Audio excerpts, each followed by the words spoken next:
Posture বা অঙ্গভঙ্গির সঙ্গে আমাদের পেশির সম্পর্ক। আমাদের পেশি গঠিত হয়েছে মাসেল ফাইবার এবং তার চারপাশে মোড়ানো মায়োফেসিয়া দিয়ে। যদি আমরা পেশিতন্তুর প্রোটিন সরিয়ে ফেলি, তবে শুধু মায়োফেসিয়াল আবরণ থেকে যাবে। মায়োফেসিয়া সাধারণত নমনীয় থাকে না। সময়ের সাথে সাথে এটি আটকে যায় এবং কঠিন হয়ে পড়ে।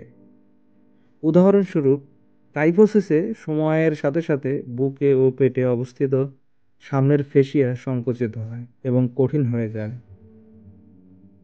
আরেকটি উদাহরণ হলো ফরওয়ার্ড হেড পোশ্চার। এই অবস্থায় ঘাড়ের যেসব পেশি কাজ করে তারা দীর্ঘদিন আটকে থাকা অবস্থায় থাকে, ফলে সেই পেশিকে ঘিরে থাকা মায়োফেসিয়া শক্ত হয়ে যায়। সময়ের সাথে সাথে এই ফেসিয়া তার এলাস্টিসিটি হারায় এবং আরও বেশি কঠিন হয়ে ওঠে।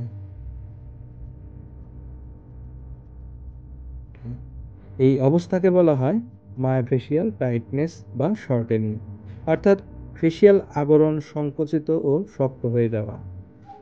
আরেকটি উদাহরণ হলো স্পাইনাল লাইনের সংকোচন। এই রেখাটি আমাদের দেহের এক পাশ থেকে অন্য পাশে স্পাইরাল বা ঘূর্ণায়মান প্যাটার্নে ফেসিয়াল সংযোগ তৈরি করে। এই লাইন ছোট হয়ে গেলে থোরাসিক ফ্লেকশন দেখা দেয়, অর্থাৎ দীর্ঘমেয়াদে থোরাসিক ফ্লেকশনের মতো অঙ্গভঙ্গি থাকলে স্পাইনাল লাইন ছোট হয়ে যায়।